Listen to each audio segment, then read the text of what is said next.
નમસ્કાર, હું છું આપના સાથે ઈશા દુબે. આપ જોઈ રહ્યા છો જનસાક્ષી ન્યૂઝ. નજર કરીએ આજના મુખ્ય સમાચારો પર. રાજ્યના શૈક્ષણિક કેલેન્ડરમાં ગત તારીખ 5 મે 2025થી આગામી તારીખ 8 જૂન 2025 સુધી 35 દિવસના ઉનાળા વેકેશનનો પ્રારંભ થયો હતો. વેકેશન દરમિયાન બાળકોની આખો દિવસની ચીચિયારીઓથી ઘર કે મહોલ્લાની ગલીઓ ગૂંજી ઉઠ્યા હતા.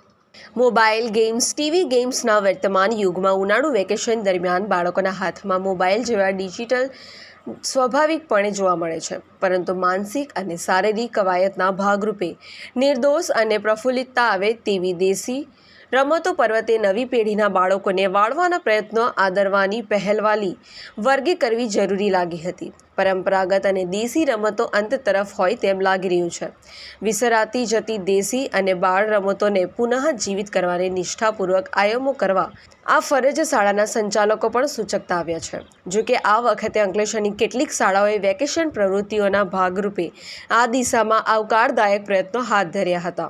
જોકે કેટલીક સંસ્થાઓ દેશી રમોત્સવનું ખાસ આયોજન કરતી રહી છે. ખરેખર તો સરકારે રમતગમત ક્ષેત્રે દેશી રમતોને પ્રાધાન્ય આપવું જોઈએ. ખેલ મહાકુંભમાં દેશી રમતો સામેલ કરવી જોઈએ.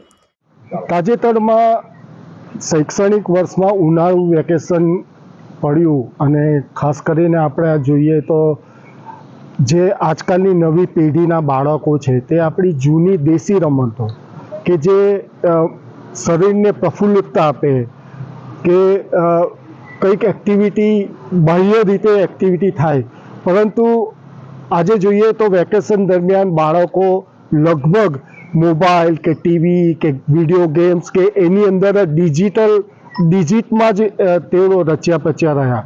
અને ખરેખર તો જે દેશી રમતો જે કે લંગડી છે, ખોખો છે કે ગિલ્લી દંડા છે, એવી જે રમતો હતી, દેશી રમતો આપણી, એ રમતો સાવ વિસરાતી જતી જોવા મળી રહી છે.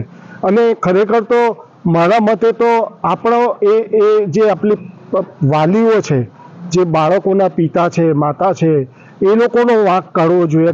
કારણ કે એ લોકો અત્યારે જોઈએ તો મા બાપ જ બાળકોને હાથમાં મોબાઈલ આપી દેતા હોય છે કે વિડીયો ગેમ આપી દેતા હોય.